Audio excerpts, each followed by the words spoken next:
बिस्मिल्लाहिर्रहमानिर्रहीम। अस्सलाम वालेकुम नाज़रीन, मैं अहमद फवाद हूँ और आप मेरा यूट्यूब चैनल देख रहे हैं। नाज़रीन, आज के इस व्लॉग में 3-4 बड़ी इंपॉर्टेंट खबरें हैं जो मैं आपके साथ शेयर करूँगा। एक तो ये कि मौलाना फजल रहमान की जानिब से आसिफ जरदारी और नवाज शरीफ को धमकी लगाई गई है पीडीएम छोड़ने के हवाले से। ये क्या मामला है, पीडीएम के अंदर चल क्या रहा है, क्या इख्तलाफात हैं, मौलाना फजल रहमान की जानिब से क्यों कहा गया, इस हवाले से कुछ डिटेल्स बताऊँगा। पाकिस्तान तहरीक इंसाफ हुकूमती इत्तेहादियों से राब्ता करने का जो फ़ैसला है ये किया गया है और ये राब्ता किया जाएगा MQM, BAP और BNP से। इसमें एक बड़ी पेशरफ्त भी सामने आई है। क्या पाकिस्तान तहरीक इंसाफ वापस असम्बलियों में आ रही है जो वो हुकूमती इत्तेहादियों से राब्ते कर रही है कि अगर इनको साथ मिला लिया जाए जो कि ऑलरेडी नाराज़ हैं तो अदम एतमाद लाकर फिर तो बड़ी आसानी से शहबाज शरीफ को हटा दिया जाएगा। इसकी कुछ डिटेल्स आपके सामने मैं रखूँगा। राना सनाउल्लाह के हवाले से एक बड़ा सरप्राइज़ तैयार किया गया है पाकिस्तान तहरीक इंसाफ की जानिब से ही, और ये दावा सामने आया है कि राना सनाउल्लाह इस मरतबा अगर उन्होंने लॉन्ग मार्च को रोकने की कोशिश की तो फिर वो रोते हुए आएंगे कप्तान के पास और उनसे माफ़ी मांगेंगे। इस हवाले से भी कुछ डिटेल्स जो हैं, ये सरप्राइज़ क्या है, ये भी आज की इस व्लॉग में आपके सामने रखूँगा। सबसे पहले तो नाज़रीन मैं आपको ये बताता चलूँ कि पाकिस्तान तहरीक इंसाफ का बड़ा एक अहम इजलास, बड़ी एक अहम मीटिंग हुई है और इस मीटिंग के अंदर ये फ़ैसला किया गया है कि हुकूमती इत्तेहादी जमातें, ख़ास तौर पर MQM जो कि इस वक्त नाराज़ भी है हुकूमत से, इसके अलावा BNP और BAP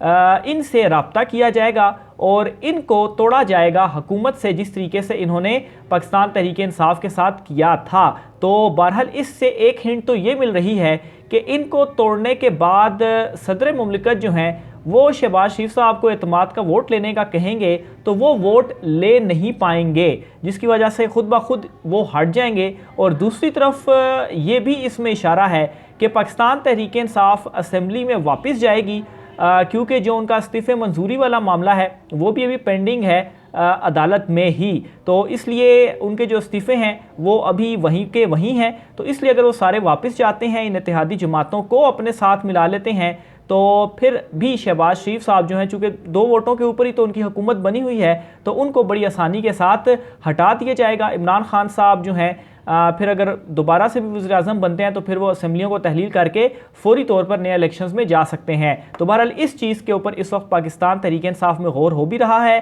MQM से इमरान इस्माइल साहब को कहा भी गया है, बल्कि वो राब्ते में भी हैं, और दूसरी 2 जो जमातें हैं उनके हवाले से भी फैसला किया गया है कि इनसे पाकिस्तान तहरीक इंसाफ रब्ता करेगी। दूसरे नंबर पर नाज़रीन मौलाना फजल रहमान के हवाले से कुछ इतलात सामने आ रही हैं कि इन्होंने आसिफ जरदारी और शहबाज शरीफ, नवाज शरीफ, नून लीग को, दोनों को ये धमकी दी है कि आप हुकूमत में होने के बावजूद भी आप इमरान खान साहब के ख़िलाफ़ अभी तक कोई कदम नहीं उठा सके, ना उनके ख़िलाफ़ कोई केस बन सका। केस तो बने लेकिन उस ज़ाहिर सी बात है केसों में कोई जान नहीं थी। तो उनका ये कहना है कि ना आप इमरान खान की नाअहली करवा सके और ना ही उनकी गिरफ़्तारी करा सके। तो अगर जो नेक्स्ट महीना है अक्टूबर का, जो डिसाइसिव महीना है, अगर उसमें इमरान खान साहब के अगेंस्ट कोई एक्शन नहीं होता तो फिर वो पीडीएम को छोड़ देंगे। और अक्टूबर में वैसे ही इन्होंने अलहदा हो ही जाना है, क्योंकि इमरान खान साहब लॉन्ग मार्च के साथ अगर आते हैं, हुकूमतें जाती है, तो उसके बाद इनके जो आपसी मामलात थे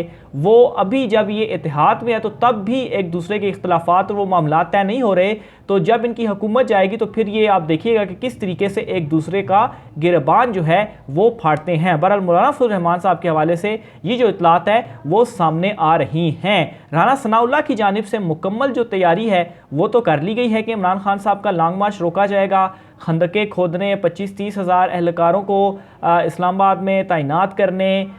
इसके अलावा जो शेलिंग वगैरह है, ये जो तैयारी है ये उनकी जानिब से इस वक्त की जा रही है। लेकिन दूसरी साइड पर इस वक्त ये दावा आया है, और ये दावा आया पाकिस्तान तहरीक इंसाफ के बड़े अहम रहनुमा हैं इफ्तिखार दुरानी साहब, उन्होंने ये चैलेंज किया है और दो टोक ऐलान किया है कि अगर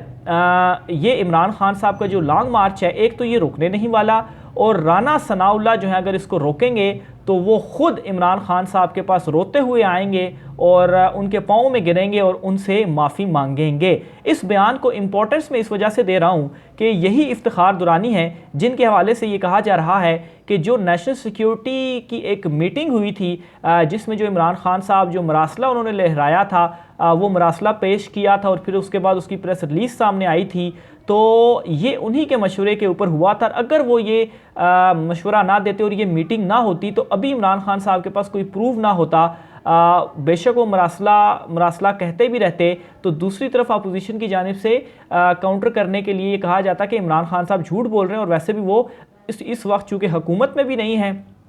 तो इस वजह से इमरान खान साहब झूठ बोल रहे हैं, तो ये एक बयानिया उनकी तरफ से बनाया जा सकता था। तो इस वजह से इफ्तिखार दुरानी साहब का ये जो बयान है कि एक बड़ा सरप्राइज़ मिलेगा, और ये सरप्राइज़ है भी। एक तो दोनों हुकूमतें हैं, पंजाब और केपी इस वक्त पाकिस्तान तहरीक इंसाफ के पास, फिर दूसरी तरफ राना सनाउल्लाह का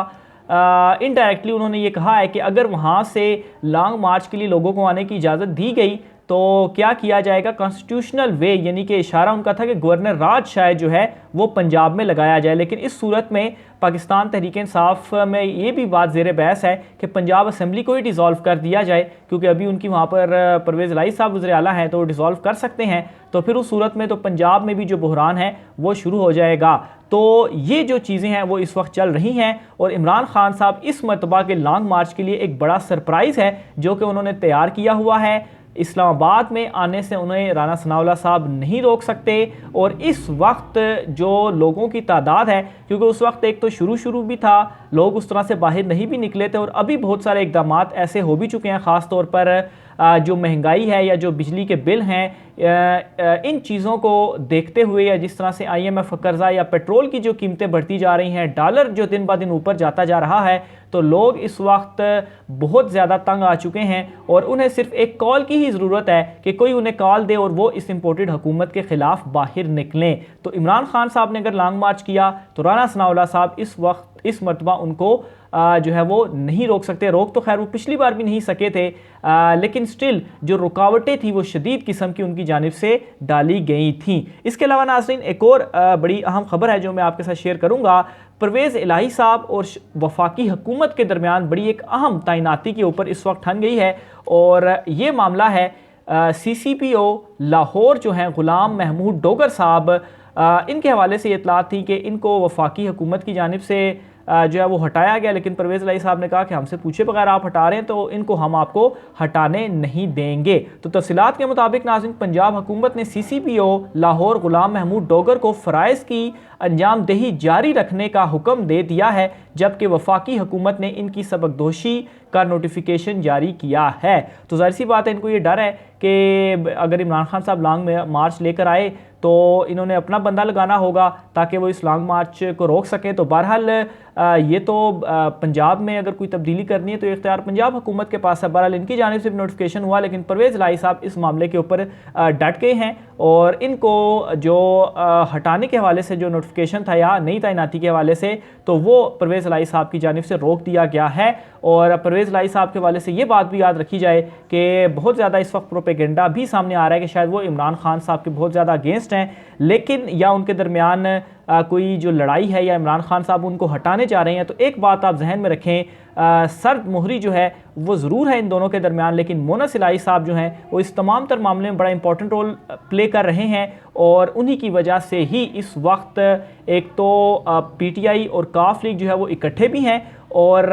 जो ये चीज़ें सामने आ रही हैं कि शायद काफ लीग धोखा कर जाएगी, तो ऐसी भी कोई बात नहीं है। परवेज़ इलाही साहब की जानिब से बार बार ये जो ट्वीट्स हैं वो भी सामने आ रही हैं कि जो प्रोपेगेंडा किया जा रहा है वो अपनी जगह पे करते रहें, वो इमरान खान साहब के साथ खड़े हुए हैं। आखिर में नाज़रीन पाकिस्तान तहरीक इंसाफ की जानिब से एक बड़ा अहम कदम उठाने का फ़ैसला किया गया है, और शहबाज शरीफ साहब ने जो आर्मी चीफ तैनाती से मुतल्लिक नवाज़ शरीफ साहब के पास गए लंदन, और वहाँ से जो उन्होंने मुशावरत की इस मामले के ऊपर पाकिस्तान तहरीक इंसाफ ने यह फ़ैसला किया है कि कानूनी चाराजोई जो है वो इस्तेमाल की जाएगी। और जो इसकी रीज़न सामने आई हैं वो ये हैं कि नवाज़ शरीफ चूँकि इश्तिहारी मुजरिम हैं, मफरूर हैं, अदालतों से मुजरिम डिक्लेयर्ड हैं, और वहाँ पर वो इलाज के लिए गए थे लेकिन वापस नहीं आए। तो इसलिए उनसे नवाज़ शरीफ का जो ये मुशावरत है और इतने इंपॉर्टेंट मामले के ऊपर, तो ये सीक्रेट एक्ट की जो है वो खिलाफ वर्जी है और इसके ख़िलाफ़ जो है वो कानूनी चाराजोई इख्तियार करने का जो फ़ैसला है वो पाकिस्तान तहरीक इंसाफ की जानिब से किया गया है। और जल्द इस हवाले से भी जो एक पिटीशन है वो भी दायर किए जाने का जो इम्कान है वो मौजूद है। तो ये नाज़रीन आज की अहम तरीन व्लॉग थी। अपनी राय का सार कमेंट बॉक्स में कीजिएगा। मुझे इजाज़त दीजिए। अल्लाह हाफ़िज़।